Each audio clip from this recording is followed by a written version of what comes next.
Today, the Bradley Fighting Vehicle System takes mobility and firepower a leap forward, giving the United States Army a combined arms team second to none. Woo-hoo-hoo. Dang, man. That's a pretty sweet video about the Bradley. Hey, gang. It's War Game Minis here, and I want to do a quick video promoting my event that I'm running at Level Up Gaming in Pensacola, Florida, May 2nd and 3rd. So as you can see from the poster there, it's May 2nd and 3rd at Level Up Gaming in Pensacola. There's no entry fee. There's going to be some really cool giveaways. Plus, we're using the experimental mission pack with a couple of edits that I made. All right, so the experimental mission pack that we're using is the January 2025 experimental mission pack.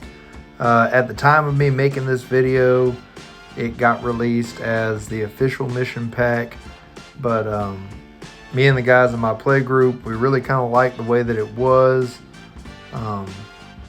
One exception on my end, of course, and if y'all have seen my post, you already know what it is. We'll go over that as the video goes along, though. I really wanted to talk about one of the cooler aspects of the mission pack, and that was the reserve system. But for whatever reason, they didn't go with it for the official pack. So as you can see here, this is the reserve system under the unofficial mission pack, which, like I was saying, is pretty cool. It really guarantees that your units are going to make it to the board. So for whatever reason, I mean, they play tested this. I guess they figured that it was too good, maybe, so they went with the old reserve system, but we're still going to use this one for my event.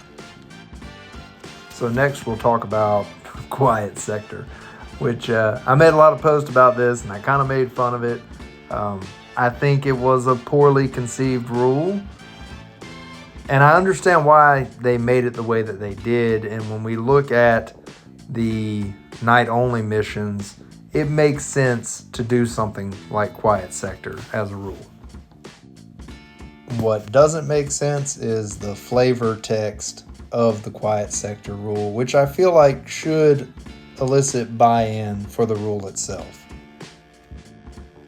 It disproportionately impacts NATO forces, and essentially it's a quiet sector for everyone but Warsaw Pact, right? They're going to bring all their IR. It's not like their IR gets downgraded to regular sites. So that's why it's kind of a weird rule.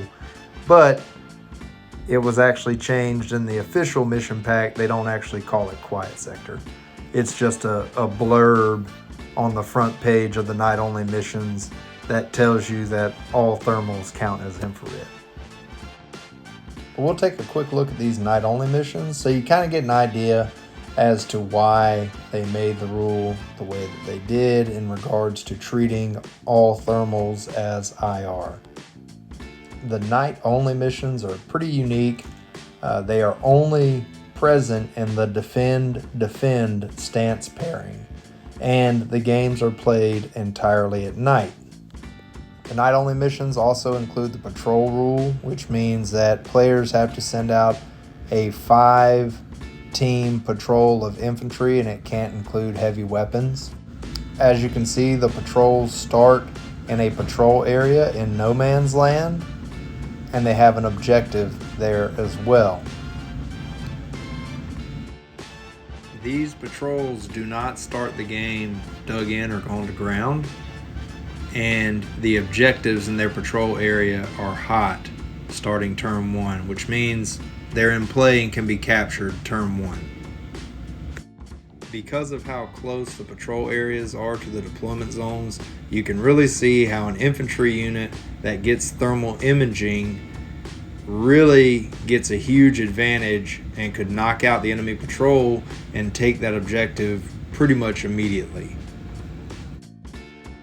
So there is a legitimate reason for the Quiet Sector rule to exist. I just don't like the way that it was conceived and the way it was implemented.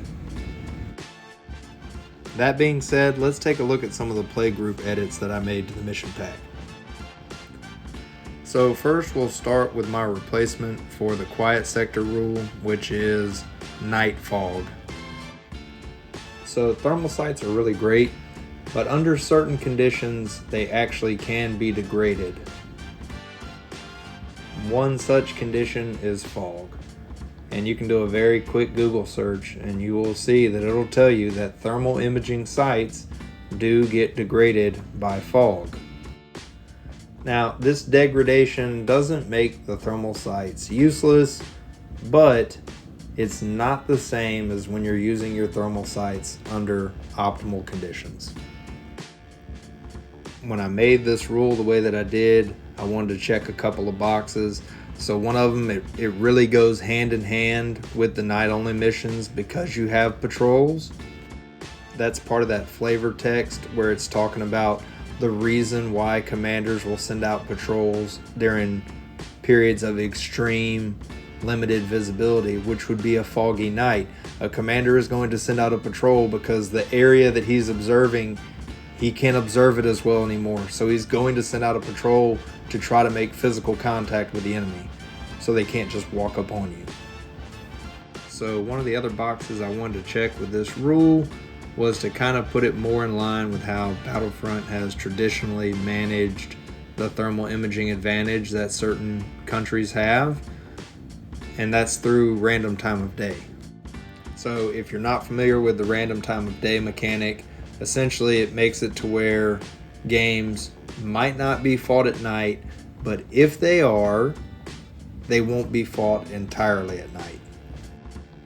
The way the rule is written gives both players a chance to develop the game. It doesn't constitute an instant win for players that have thermal imaging, and it doesn't just outright take their thermals away from them. So another edit that I came up with was the infantry ATGM thermal imaging only. What this means is only your ATGM teams will get the benefit of thermal imaging. Not the rifle teams, not the machine gun teams, or whatever other teams you have in that platoon.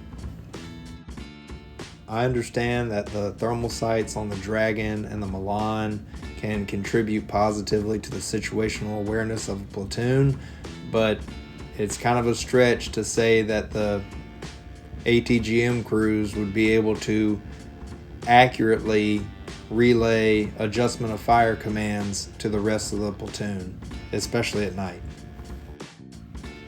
So the final edit that I made was just to change the battle tank designation front armor value from 4 to 5. By doing so, certain vehicles that I really don't think should ever be in deep reserves are moved out of deep reserves. It has a big impact on the Americans with the RDF and the Sheridan.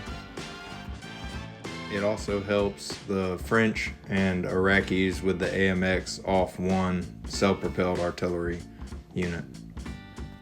And it still precludes the applique armored assault infantry fighting vehicles. So that's it for my second to none promotional video. Hope you enjoyed it. Please tell me what you think. If you get the opportunity, I hope you can make it out May 2nd and 3rd, Pensacola, Florida. Get an opportunity for 2 days of organized play and some really neat extras. So have a good one and happy wargaming.